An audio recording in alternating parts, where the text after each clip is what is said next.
Institut Agama Islam Negeri Lok Sumawe merayakan Milad ke-55 dengan menggelar rapat senat terbuka di Gedung Serbaguna pada Rabu 12 Juni 2024 lalu.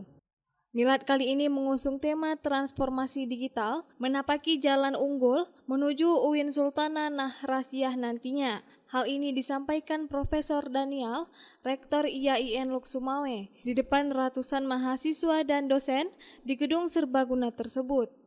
Hal lain yang telah dicapai perguruan tinggi ini adalah di bidang pendidikan yang mengalami kemajuan dengan pembukaan 3 program studi baru, 3 program studi yang meraih akreditasi A, unggul, serta peningkatan sarana dan prasarana pendidikan.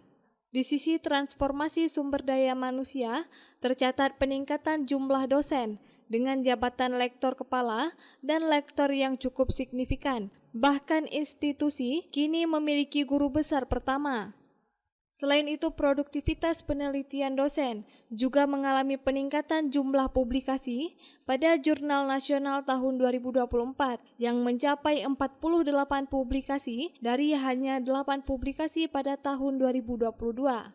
Tak hanya itu, IAIN Lok Sumawe juga mencatat prestasi dengan 8 jurnal terakreditasi dan 5 jurnal yang masuk penelitian DEX. Dalam hal prestasi akademik, IAIN Lok Sumawe menempati urutan ke-8 di Webomatrik PTKIN se-Sumatera dan peringkat 174 se-Indonesia. Upaya pengembangan SDM juga terus dilakukan dengan memfasilitasi dosennya untuk mengikuti training digitalisasi dan sistem informasi di India, serta membangun kerjasama dengan perguruan tinggi di Yordania dan kerjasama rekrutmen mahasiswa asing dari Malaysia dan Thailand. Di bidang keuangan, layanan keuangan IAIN Lok Sumawe sudah 100% menggunakan layanan non-tunai. Bahkan tahun depan dipersiapkan mahasiswa S1 dan S2 tidak lagi membuat skripsi untuk kelulusan, tetapi cukup penelitian 15 halaman dan dipublikasikan di jurnal yang telah terakreditasi secara nasional. Hal ini disampaikan Rektor Daniel dalam sesi temu ramah dengan kalangan jurnalis yang diberi tajuk Sapa Rekan Media. Rencana kita itu skripsi yang ditulis sampai 60 bahkan 100 halaman itu.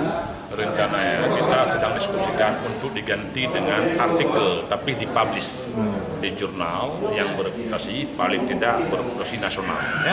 Untuk indeks Sinta paling kurang Sinta 4 atau Sinta 3. Mereka menulis hanya 15 halaman tapi berkualitas dan dipublish sehingga bisa dibaca oleh banyak orang. Kalau selama ini skripsi itu kan menjadi dokumen aja di pustaka, ada yang baca, yang tulis saja nggak baca lagi dia. Dengan kita buat begini, mudah-mudahan satu mahasiswa bisa menghasilkan karya yang berkualitas, tidak banyak halamannya. Yang kedua, karya dia itu bisa dibaca oleh banyak orang karena dipublikasikan di jurnal bereputasi nasional. Kita berharap tahun depan sudah bisa kita terapkan dan sekarang lagi kita susun jurnalisnya.